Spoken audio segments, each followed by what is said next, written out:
বন্ধুরা, আশা করি তোমরা সকলেই ভালো আছো। তোমার চ্যানেলে তোমাদের সবাইকে স্বাগতম। তো আমাদের এবছর 4th সেমিস্টারে কিন্তু বাংলার একটা নাটক রয়েছে, যেটা হচ্ছে নানা রঙের দিন। তো এই নানা রঙের দিন নাটক থেকে আমাদের 5 মার্কের 2টো প্রশ্ন পরীক্ষাতে আসবে, একটা প্রশ্ন আমাদের লিখতে হবে। এবং তোমরা এই নানা রঙের দিন নাটক যারা পড়েছো তারা ভালো করেই জানো যে নাটকটার মধ্যে অনেক অনেক জায়গা রয়েছে যেগুলো কিন্তু বুঝে পড়তে হবে, লাইনগুলোকে মনে রাখতে হবে এবং অনেক ঘুরিয়ে ফিরিয়ে প্রশ্ন আসতে পারে। সেই জিনিসগুলো কিন্তু যে যত ভালো রিডিং পড়বে, যে যত ভালো পাঠ্য বইকে খুঁটিয়ে পড়বে, সে তত ভালো উত্তর দিতে পারবে। এটাই হলো বাস্তব সত্য। তো এর আগে তোমাদের জন্য প্রত্যেকটা গল্প থেকে ইম্পর্টেন্ট প্রশ্ন শেয়ার করেছি, যেখানে আমি অনেক চালাকি বুদ্ধিও তোমাদের দিয়েছি। ইতিমধ্যে তোমাদের সাহিত্যের ইতিহাস থেকে ইম্পর্টেন্ট কোশ্চেন শেয়ার করেছি। তো আজকের এই নানা রঙের দিন নাটকেও আমি তোমাদের জন্য স্পেশাল 12 কোশ্চেন শেয়ার করব, 12টি প্রশ্ন শেয়ার করব। যেহেতু তোমাদের পরীক্ষাতে 2টো প্রশ্ন আসবে এবং একটা প্রশ্নের উত্তর তোমাদের করতে হবে, সেহেতু এই 12টি প্রশ্ন ভালো করে পড়লে আমি আশা রাখছি যে 2টো প্রশ্ন দুটোই কমন পাবে। তবুও একটা কথা বলে রাখা দরকার, যেটা হচ্ছে বাংলার প্রত্যেকটা লাইন কিন্তু ইম্পর্টেন্ট। বাংলার সেটা নাটক বলো, সেটা গল্প বলো, সেটা কবিতা বলো, ঘুরিয়ে পেঁচিয়ে কিন্তু প্রশ্ন আসতে পারে, যে জন্য পাঠ্য বইটা খুঁটিয়ে পড়বে। তবে অভিজ্ঞতা বিফলে যায় না, একটা কথা রয়েছে, যে কারণে বলে রাখি, আজ যে 12টি প্রশ্ন তোমাদের সামনে শেয়ার করছি, আশা রাখছি এই 12টি প্রশ্নের ভেতরে 2টো প্রশ্ন পাবে, একটা প্রশ্ন তোমাদের লিখতে হবে। এবার আমরা দেখে নেব যে কী কী প্রশ্ন আমাদের আসতে পারে। একটা কথায় বলার, যে পরীক্ষার আগে অন্তত এই প্রশ্নগুলো একবারের জন্য হলেও ভালোভাবে প্র্যাকটিস করে যেও, কারণ এই প্রশ্নের মধ্যে থেকেই কিন্তু তোমাদের প্রশ্ন আসতে চলেছে, এটুকু বলে রাখতে পারি। তো আমাদের প্রথম প্রশ্ন, যেটা মোস্ট ইম্পর্টেন্ট প্রশ্ন, আমাদের দিন ফুরিয়েছে কোন প্রসঙ্গে এই উক্তি, এর কারণ কি? ভেরি ভেরি ইম্পর্টেন্ট কোশ্চেন কিন্তু এটা। দ্বিতীয় প্রশ্ন, নানা রঙের নাটক অবলম্বনে কালীনাথ সেন এবং রজনীবাবুর চরিত্র। এই রজনীবাবুর চরিত্রটা কিন্তু ভাইটাল, এটা কিন্তু বলে রাখি। তার সঙ্গে কালীনাথ সেন রয়েছে, কিন্তু রজনীবাবু কিন্তু ভেরি ভেরি ইম্পর্টেন্ট।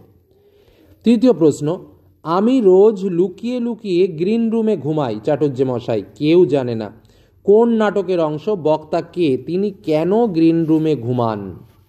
খুব ইম্পর্টেন্ট কোশ্চেন। 4 দাগের প্রশ্ন, যেটা এখানে যে কটা প্রশ্ন দেখতে পাবে প্রত্যেকটা প্রশ্ন হাই মানে মানে পরীক্ষাতে আসার সম্ভাবনা প্রবল। প্রত্যেকটা যে লাইনগুলো টিচার্স ফেভারেবল লাইন যাকে বলা যায়, সেই লাইনগুলো দিয়েই প্রশ্নগুলো তোমাদের সামনে তুলে ধরেছি। আমার প্রতিভা এখনো মরেনি, শরীরে যদি রক্ত থাকে সেই রক্তে মিশে আছে প্রতিভা। এই মন্তব্যের বক্তাকে, তার চরিত্র আলোচনা করো।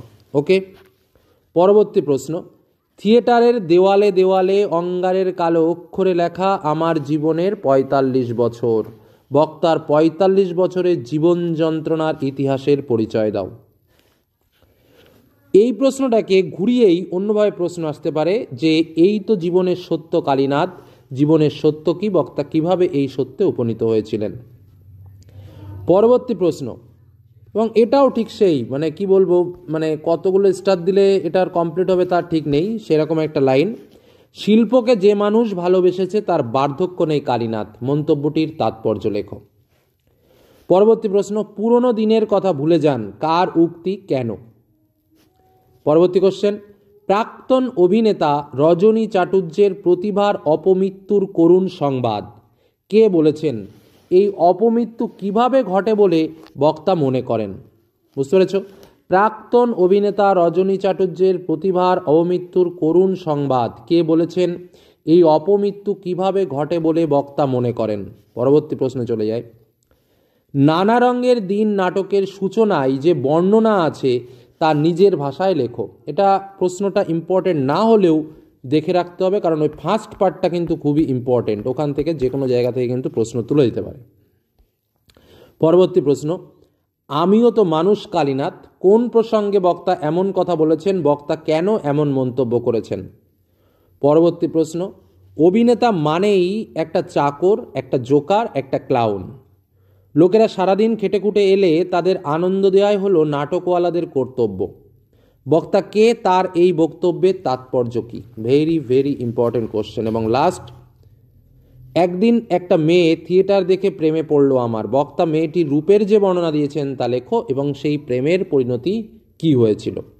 এইখানে আমি তোমাদের জন্য যে 12টি প্রশ্ন শেয়ার করলাম, আমি বারবার বলছি, এই 12টি প্রশ্ন কিন্তু ভেরি ভেরি ইম্পর্টেন্ট, কোনো কোশ্চেন বাদ রাখবে না, কারণ পরীক্ষায় দুটো প্রশ্ন আসবে, একটা কোশ্চেন লিখতে হবে। এই লাইনগুলো দিয়ে, বারবার বলছি, যে লাইনগুলো এখানে তুলে ধরেছি, এই লাইনগুলো আর তার সঙ্গে কালীনাথ এবং রজনীবাবুর চরিত্র, এই কটা প্রশ্ন ভালোভাবে করলে একটা কোশ্চেন তো গ্যারান্টি সহকারে পাবেই। তার সঙ্গে যেহেতু দুটো আমাদের পরীক্ষাতে আসবে, আশা রাখছি দুটোই তোমরা পরীক্ষাতে কমন পেয়ে যাবে এবং পরীক্ষাতে একটা লিখতে হবে খুব শান্তিপূর্ণভাবে, একটা লিখবে এবং ফুল মার্কস 5-এ কিন্তু 5ই পাবে।